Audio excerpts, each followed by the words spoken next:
us to awaken him. How will he find us when he comes? Awake and ready. And when he asks us to dedicate ourselves ever more perfectly to him, how will he find us? Awake and ready. Divine Mother, Divine Mother, Heavenly Father, Heavenly Father, friend, beloved God, friend, beloved God, great Master, great Masters, Jesus Christ, Jesus Christ, Babaji Krishna, Babaji Krishna, Lahiri Mahashaya, Lahiri Mahashaya, Swami Shri Yukteswar, Swami Shri Yukteswar, Paramahansa Yogananda, Paramahansa Yogananda, saints of all religions, saints of all religions, we humbly and lovingly invoke your presence. invoke your presence. Come into the temple of our hearts Come into the temple of our hearts and reign supreme with your love. and reign supreme with your love. Help us on the path of self-realization Help us on that path of self-realization to offer up to offer out all that we are, all that we are, all self-identification, all self-identification, all good, all bad, all good, all bad, realizing that you are the doer realizing that you are the doer in our activity, in our activity, in our meditation, in our meditation, in our communion, in our communion, that it is thee alone. that is the alone. Oh, peace. Peace. Amen. Please have a seat.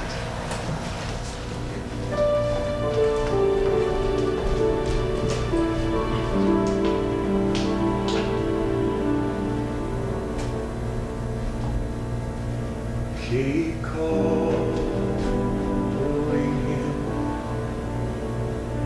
Keep calling him.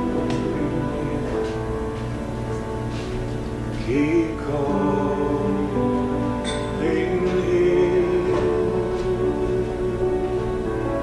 Whether he replies or not, keep calling him. In the temple of unceasing prayer, believe that he's approaching there, and call to him. Keep calling him.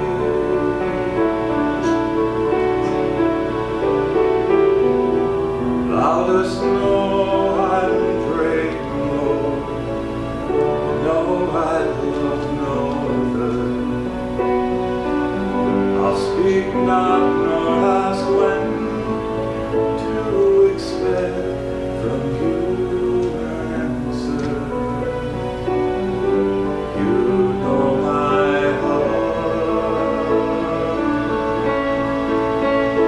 I'll call to thee again. Keep calling him. Keep calling him. Keep calling him.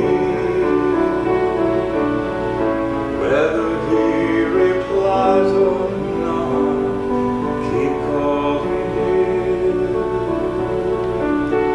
In the temple of unceasing prayer, believe that he's approaching and call to him. Keep calling him.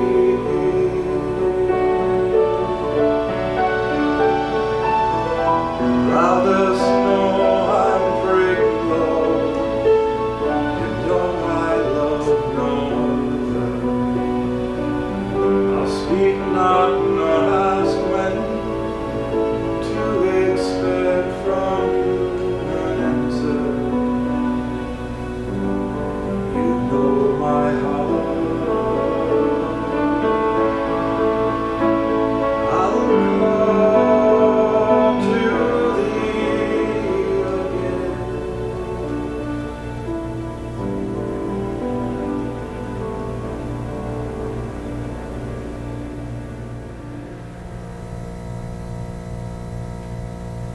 Continue to meditate as you listen to these words from Swami join Ananda on our affirmation for this week, patience. Patience, it has been well said, is the shortest path to God. To attune the heart to the rhythms of eternity, one must first adjust himself to life's longer rhythms. He should not allow his mind to become absorbed in concentration on the little ripples at the surface of the sea. Patience means also adjusting to whatever is in life, rather than wishing it were something else. Patience is a prerequisite for every type of success, for it is when we work with things as they are that we can change them to whatever we might like them to be. And now let's affirm, as Yoganandaji taught, first in a loud voice, grabbing the attention of the conscious mind. I am neither the ripples at the surface of the sea, I am neither the ripples at the surface of the sea, nor yet the crashing waves. nor yet the crashing waves. I am the vast ocean deeps, I am the vast ocean deeps, unaffected by mighty surface storms, unaffected by mighty surface storms, untouched by any superficial change. untouched by any superficial change. And now a little softer. I am neither the ripples at the surface of the sea, I am neither the ripples at the surface of the sea, nor yet the crashing waves. nor yet the crashing waves. I am the vast ocean deeps, I am the vast ocean deeps, unaffected by mighty surface storms, unaffected by mighty surface storms, untouched by any superficial change. untouched by any superficial change. And now in a whisper, bringing it deeper inside, I am neither the ripples at the surface of the sea, nor yet the crashing waves. I am the vast ocean deeps, unaffected by mighty surface storms, untouched by any superficial change. And now silently, broadcasting it from the point between the eyebrows, I am neither the ripples at the surface of the sea, nor yet the crashing waves. I am the vast ocean deeps, unaffected by mighty surface storms, untouched by any superficial change. And pray silently with me. Long have I called thee, Lord, but thou hast not answered me. Ah, but for what long eons didst thou endure my fickleness? In this life, Lord, and if need be through eternity, I will keep calling thee. Om. Peace. Amen.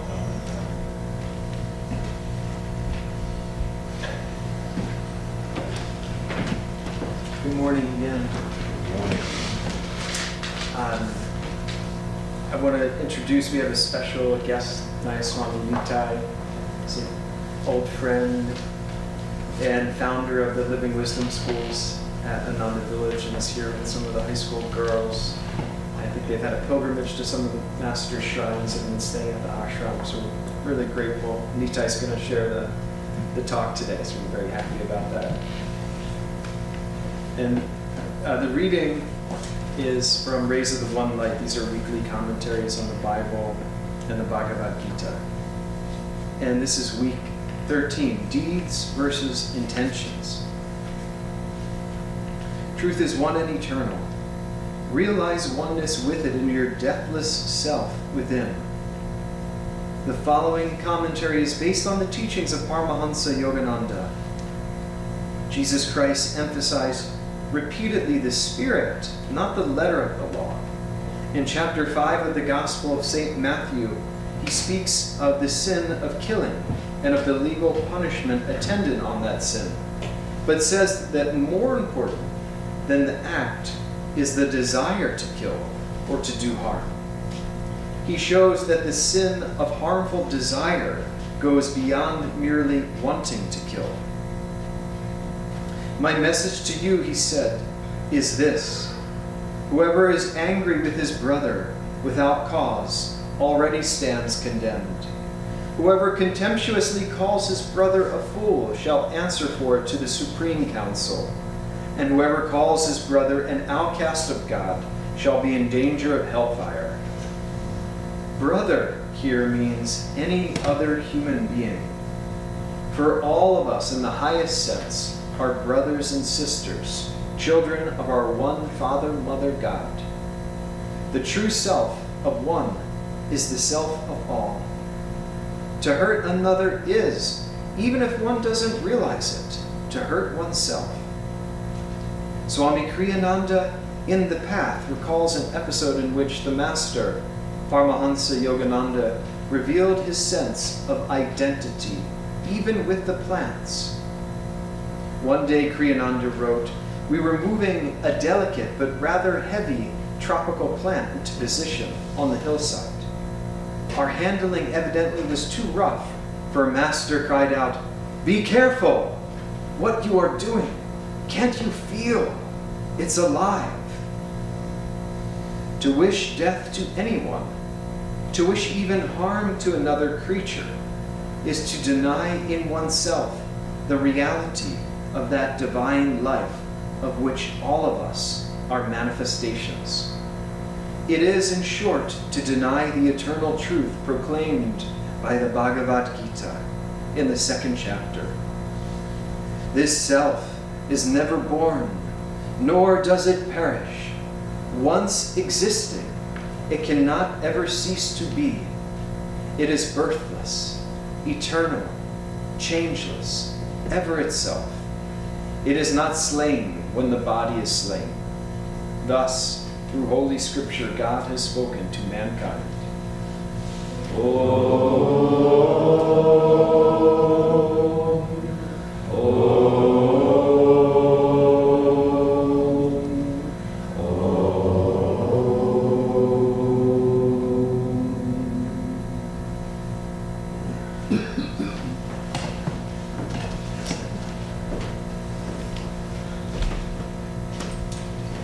Good morning. It's a treat to be down here and be able to share with you. I didn't know I was going to speak at Sunday service until yesterday afternoon. I got a phone call and I said, okay, it's fine. Just a little bit of background. I got to come to Ananda in 1970, which is, we're celebrating our 50th anniversary this summer, so I got to come quite early in the process. And had the good fortune to realize that there was something really special happening there and to be able to just jump in and be part of it. And the specific part that I was called to do was to work with the children. If you don't know the background, Ananda was the first, was the prototype for Master's idea of world brotherhood colonies. And the idea that you would have a spiritual community that would be supportive to people who had discovered the value of meditation and the spiritual path. And of course, one of the things that comes with community is children. And so there were lots of kids starting to run around, and I got asked to work with them. It was quite a wonderful process, which I won't go into a whole lot here this morning with you, but we are going to have a little sharing afterwards if anybody's interested. I'm going to ask Neha and Shrita, you want to stand up? These are our 2 high school students. They are from India, and they'll be there also to talk afterwards if anybody would like to find out more about the schools. So this reading this morning from Whispers.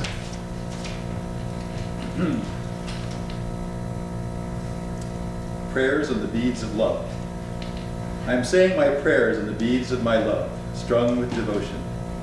I hold to no names, God, Spirit, Rama, Christ, Shankara, Krishna, Buddha, or Mohammed, for they are all thine. Sometimes I use all these names, for I know that thou lovest to take many names.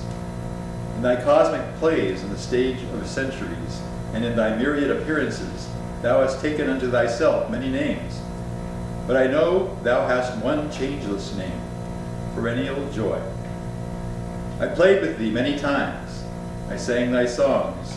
On thine ocean bosom of all life, thou didst nurture me as a tiny drop of light. I remember thy warm touches of centuries whenever I returned home to thee after the chill of separation. Again, this day of time, I play with thee and I sing thy songs.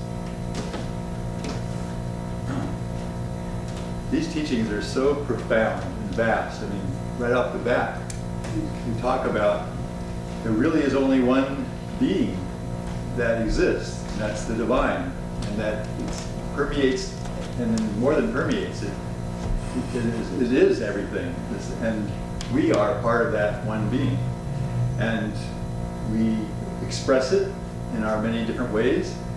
And the affirmation today was about learning to see that in each other and to really respond that way. It's an incredibly high teaching, and can leave you going, well, okay, now what do I do? And that's one of the joys that I've had over these years, working with the children, working with what we call Education for Life. And it's an aspect of Master and Swamiji's teachings which not everybody looks into. If you're not a parent or if you're not a teacher, you kind of think, oh, I guess that's not for me. But actually, it's an incredibly powerful exposition of the teachings, because what it does, it takes the teachings and it puts it in a framework that's very pragmatic, very just this is how you could work in life with it. And I've had that blessing all through my my life as a disciple to always have that part of it. The other thing is, you really can't fake it with kids. You know, they can read the vibration, and if you're a little off, they're right there. They just know exactly, because they don't listen to the words usually anyway. They don't watch the vibration. So it's a wonderful check on getting a little pompous sometimes, if you have that tendency. But what I thought I'd share with you was the kind of the essence of this approach. Because what all this is about is trying to get to that octave of seeing God everywhere. We have to grow. We have to grow in our own consciousness, and we have to go through the different steps. And in Education for Life, and it has a companion book that also is not very widely read, but I highly recommend it, is called Out of the Labyrinth. They go together. They both, Swami wrote them from the same perspective of just trying to explain it to anybody, no matter whether they believe in God or not. This is just truth as it comes. So what it talks about is that there is this gradation of consciousness that exists all around us and inside of us also. And it's a continuum. We call it progressive development. It's a continuum, but think about it in terms of 4 categories, which are helpful for the mind to grasp. First one is heavy consciousness, and then the second one is called egoactive contractive consciousness. Egoactive expansive consciousness is the third, and then the fourth one is light consciousness. And it basically takes you from the very beginnings of awakening up to the highest level of what Yogananda shared with all of us. So on this trip, we're on what we call a service adventure, which we do every year with our high school students. And the idea is not to learn so much intellectually about these things, but to do it by actual experience, actually getting involved in things. So on our service adventure, we have been doing what Narayan said. We've been going around taking advantage of the shrines in Los Angeles, visiting, Lake Shrine and Mount Washington and all the other places. But we've also been jumping into different service activities so we can experience this breadth of consciousness. So we spent one day working in a place called Midnight Mission. Some of you probably have heard of it, downtown Los Angeles. If you go down there, it's in the midst of a whole sea of homelessness and people living on the streets in their tents. It must have been about 1,000 tents in the various places around. Of course, because Midnight Mission is one of the main places in Los Angeles where you can get free food. You can come in and get a meal. And it provides for those people who simply can't do it for themselves. They don't have the means at this point in their life to go out there, find a job, get enough to eat. So they can come to Midnight Mission and just get in line and go up there and you get a hot meal. And so what we were doing, we were serving to all the people that came through. And the girls can tell you more if you want to stay afterwards and talk about it, but they got to see a whole range of, because just because it's in that, doesn't mean that everybody's consciousness is heavy in that place. You have some people with very high consciousness, but for some reason at that point in their life, they need this meal when they come in. So it's not a stereotype, although it does tend to serve that heavier side of consciousness. And they were talking about how some people come in and their whole focus is on getting that food because they're hungry and they haven't eaten for a while, and that is just everything in their brain is like, how can I get this food? And there's a little fear involved and maybe a little sharpness and stuff like that. But then other people come in and they're beyond that, and they would say, thank you. Thank you for helping out today. They're just really appreciative. And you see that beginning of a awakening of consciousness that way. Second place we worked at is called Project Angel Food. And it's another wonderful organization in town. This is much newer. The Midnight Mission's been going over 100 years. They said one interesting thing that just thought-provoking. They said up until about 1990, the only people that ever came through were male, older males. So starting in 1990 and to the present, you get women and children. They didn't have children at that particular mission, but they had other places they served families. So our society, something's happened that is worthy of looking into. I won't do it this morning, but anyway, Angel Food serves a different clientele. This started out of the AIDS epidemic in the 80s because they found out that some people were just housebound. They couldn't get out of the house, and they were not eating because they couldn't get to the grocery store and stuff. So Angel Food prepares meals, and those meals are then taken to people's wherever they happen to live, and then just given to them. So people put them in the freezer, and they're there to get them through that time when they need that extra help. We didn't actually work with those. Our job was to assemble breakfasts, and we spent 3 hours. We assembled 500 breakfast kits in 3 hours. It was just very impressive. That in itself was energy uplifting. But the other thing you noticed in that place is the consciousness of the people who were serving there, because almost all of them are volunteers, and they had this third level of consciousness, ego-active, expansive. They were there because they were trying to help. They saw a need. They were trying to reach outside themselves, and they were trying to meet it on this very basic level of food.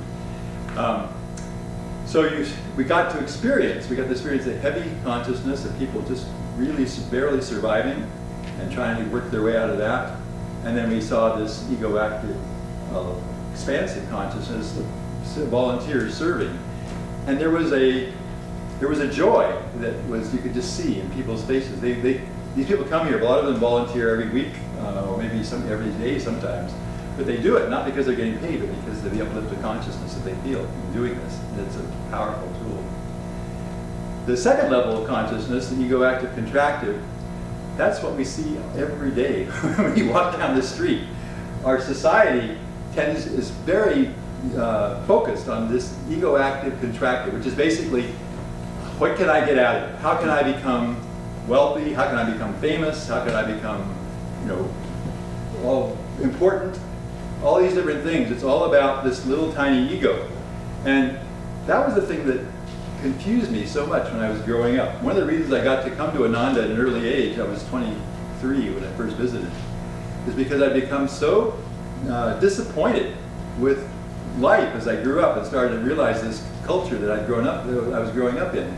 Because there was so much pettiness, there was so much just focused on getting me ahead or impressing somebody else or all these different things.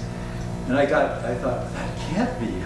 That can't be what life is like. But everything around me seemed to reflect that back. And so it primed me for two things. Primed me for myself to get on a spiritual path. It also primed me to think, education could be a lot different. Because what if you could find out how life really worked when you were 14 years old? Think how that would change where you end up, rather than having to wait till you're 35 or 50 or whatever age it is where you start to figure out that there's a deeper truth that's happening. And of course, that deeper truth is what Master brought to us and what Swami kind of made very tangible in everyday life for us. And that's that, yes, it's really good to take that stage of wanting to help other people, but But that's not the end, because there's a deeper truth, there's a deeper joy that we can attune to and then share. Master's prayer of Divine Mother, how's it go? May thy love May thy love shine forever on the sanctuary. Go ahead, say it. May thy love shine forever on the sanctuary of my devotion, and may I be able to awaken thy love in all hearts. Yeah, that is the highest octave, because if we can feel, we have to first feel that in our hearts, that love, and then to share that. Doesn't mean you can't also share a meal, but while you're sharing the meal, you can also share this uplifted consciousness. And that in itself is going to be magnetic. You're going to get a response that people are going to resonate with. And that is the highest form of service. I know I teach classes on education for life, and we go through this a lot. And a lot of people, when they answer these questions about these 4 levels, they kind of get to the 4th level, they say, yeah, well, that's for the saints. That's for the avatars. And that's not what the teaching was. The teaching is that we all have that octave within us. Everybody has that octave within us, and if we start to nurture it, we'll be able to become an instrument for that vibration. It's tricky because the little ego wants to jump in there. It wants to jump in there and say, hey, I'm pretty neat. I'm bright. And then, of course, that blocks out the current from flowing. So trying to nurture that quality in others is quite an art. So I'm going to share a story. This is from an Italian mother who had taken one of the classes. So she had a little 4-year-old daughter, and the dad was coming home in about a couple hours, and the mom said, I'm going to clean the house for Dad. And the little girl volunteered to say, okay, I want to help. So they both worked on the house, and they got it looking really nice. And the mother was just about to talk to her daughter and tell her what a great daughter she was for helping. But she'd had the classes, and I talked about how be careful with that, because when a child is operating at that 4th level, which children do, spontaneously they will operate at that highest level for a while. Something will happen and they'll start doing other things. But this girl was up at that top level, and I said, don't call attention to her ego, because you'll pull her back down. Don't say, you did a good job, you're a good girl for helping me. Call attention to what's happening all around you. Call attention. So mom stopped herself and said, look at this house now. What does it feel like? And the little girl said, wow, it feels really good. It feels really bright and shiny. And the mom says, yeah, doesn't it feel that way? So then the little test was, the dad came home, and the little girl ran up to the dad and says, Daddy, come on in. Look at this beautiful feeling in this house. Can you feel it? Wow. And it just encapsulated the whole thing, because if you don't understand the whole progression, you want to call attention to these, when the child does something, but then you activate the ego by calling. You probably had that experience where sometimes you want to do something and you don't want anybody to know that you did it, in terms of something good. Like you want to help, you want to pick up litter or something, and if somebody calls your attention that, oh, you're doing a great job picking up litter, you kind of feel a little funny, because it sucks you back into the ego. Oh, I wasn't doing it for that reason. I was doing it because I really wanted to just help. So these are the kind of things that you can share. You can share with not children, in this case, I've gotten to spend most of my time doing that. But of course, we can call attention, that focus to everybody, adults too. And it's just, we can become instruments for sharing, the heart of the teachings, no matter, what our role in life is. Just looking around and just being able to see these gradations of consciousness all around. It's a huge help to me, because it explained everything. It just explained the crabby bosses you have. Instead of getting upset with them, you say, oh, yeah, he's stuck in being ego active contractive, and he's trying to get himself important. And maybe there's a way I can get around that with him. Maybe I can joke with him about it. Maybe I can do something. But you don't get pulled down by it. You don't get caught in that particular trap. And then you're always looking for light consciousness wherever you find it. If you see it in a child, you see it in an older person, that's fine. It's one of the reasons that I feel like babies are so magnetic because babies a lot of times are in that very light consciousness. They just have this kind of a vibration of joy. It's very, that people are drawn to. Everybody, oh wow, you want to go over and see that little baby. And that's another part of this whole thing is that one of the parts of working with childhood is you realize that children are a treasure in our society on this, when they have this higher consciousness. And our society has done a very poor job of recognizing that. But not every society is like that. And in highly past, higher ages, that emphasis on appreciating childhood comes out. We've just gone through, as most of you know, very dark age with the Kali Yuga and the lowest consciousness. That tends to emphasize the worst aspects of masculinity, which is just basically brute force. And that's what ruled. And now we're coming into a lighter consciousness, relatively lighter, where these qualities of childlikeness and then also, of course, the feminine qualities are starting to become more appreciated, more aware. So, but we can be kind of ahead of the curve because we have this teaching. We can kind of see, okay, all this stuff is building in a certain direction, and we can be supportive of it. Okay, well, I hope you enjoy the rest of the service.